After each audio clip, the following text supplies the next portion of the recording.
अस्सलामुअलैकुम वरहमतुल्लाहि वबरकातुह। मुहतरमान मुकर्रमान, रमज़ानुल मुबारक का आज पहला रोज़ा है। सन 2020 चल रहा है और जंतरियों में इख्तिलाफ जाहिर है और इसमें बहुत सारे लोग कंफ्यूज हो रहे हैं। लिहाजा मैं आपके सामने जो हाजिर हुआ हूँ वो एक कंफ्यूजन दूर करने के लिए हाजिर हुआ हूँ। दर हकीकत मसला ये है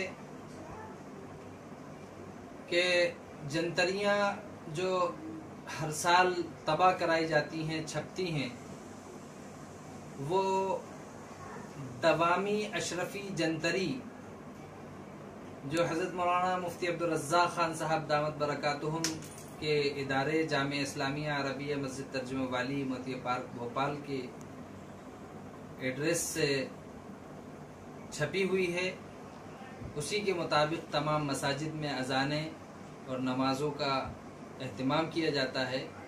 रोज़ा और सहरी वगैरह का एहतमाम किया और करवाया जाता है और उसी एतबार से ही जंतरियाँ भी तैयार की जाती हैं।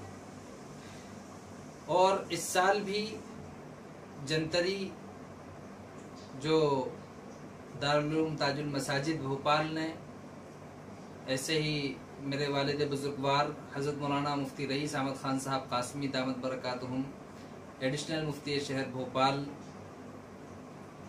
ने और दीगर कई लोगों ने तबाह कराई हैं, वो तमाम की तमाम दवामी अशरफी जंतरी के एतबार से ही की गई हैं।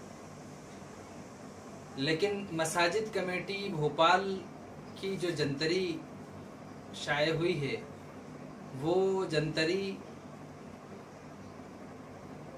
अगर देखा जाए तो सही है, गलत नहीं है वो भी, लेकिन उस जंतरी और तमाम दीगर जंतरियों में सही और गलत की बात नहीं कही जा रही है, बल्कि एहतियात और अदम एहतियात, एहतियात होना और एहतियात न होना, इस चीज का ख्याल रखा गया है। देखिए, मैं आपको खुलकर समझाता हूं। मिसाल के तौर पर आज पहला रोजा है 2020 का। आज 6:50 पर हजरत मुफ्ती रईस अहमद खान साहब कासमी दामत बरकातुहुम की तस्दीक शुदा जंतरी में रोजा इफ्तार लिखा गया है और मसाजिद कमेटी ने 6:47 लिखा है। और अगर गूगल पर आप देखें तो गूगल पर 6:46 आज की डेट में शो हो रहा है। तो मालूम ये हुआ कि 6:46 पे सूरज गुरूब हो रहा है, सूरज डूब रहा है, तो जाहिर सी बात है 6:47 पर रोजा इफ्तार अगर किया जाए तो रोजा इफ्तार करने के बाद आदमी का रोजा मुकम्मल हो जाएगा और उसका रोजा इफ्तार करना सही होगा। लेकिन बाज मर्तबा होता ये है, लोग अपने घरों में जो घड़ियां लगाते हैं, मोबाइल में जो टाइम सेट करके रखते हैं, वो टाइमिंग कुछ आगे पीछे सेट कर लेते हैं, गलत सलत सेट हो जाता है, ये घड़ियां आगे पीछे हो जाती हैं। तो अगर 1-2 मिनट मजीद एहतियात करके आगे बढ़ा दिया जाए और उस एहतियात पर अमल करके अगर एक इंसान जो दिन भर से सुबह से लेकर शाम तक जो जिसने रोजा रखा वो 1-2 मिनट और इंतजार करके रोजा इफ्तार कर ले तो कम से कम उसका रोजा खराब नहीं होगा। इस चीज का ख्याल रखा है हजरत मौलाना मुफ्ती अब्दुल रज़्ज़ाक़ खान साहब की दवामी अशरफी जंतरी में भी, और इसी चीज का ख्याल मेरे वालिद बुजुर्गवार हजरत मौलाना मुफ्ती रईस अहमद खान साहब कासमी दामत बरकातुहुम एडिशनल मुफ्ती शहर भोपाल ने भी रखा। और हर साल इसी तरीके से ख्याल रखा जाता है, ये पहली मर्तबा नहीं है।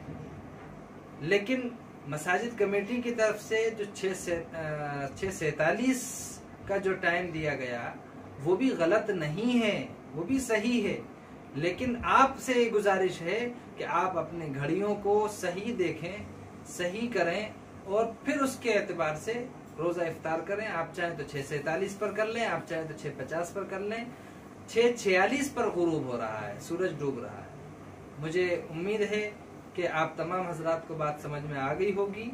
और इसी तरीके से सहरी में भी इस चीज़ का ख्याल रखा जाता है कि अब चूंकि इस साल तोप जो हमारे यहाँ फोड़ी जाती है, तोप फूटती है, पटाखे फोड़ कर लोगों को इत्तला दी जाती है कि सहरी का वक्त ख़त्म हो गया या रोज़ा इफ्तार का वक्त शुरू हो गया, रोज़ा इफ्तार कर लीजिए। तो इस साल वो तोपों का सिस्टम नहीं है, तोप नहीं चल पाएगी इस साल। तो अजान से ही रोज़ा इफ्तार किया जाएगा यकीनन, या फिर जंतरी के टाइमिंग के हिसाब से। अब जंतरियों में इख्तिलाफ हो गया, मैंने आपकी कंफ्यूजन को दूर किया है। इसी तरीके से 20 मिनट का रोज़ा सहरी में 20 मिनट का फर्क रखा जाता था अब तक, सालों बरसों से।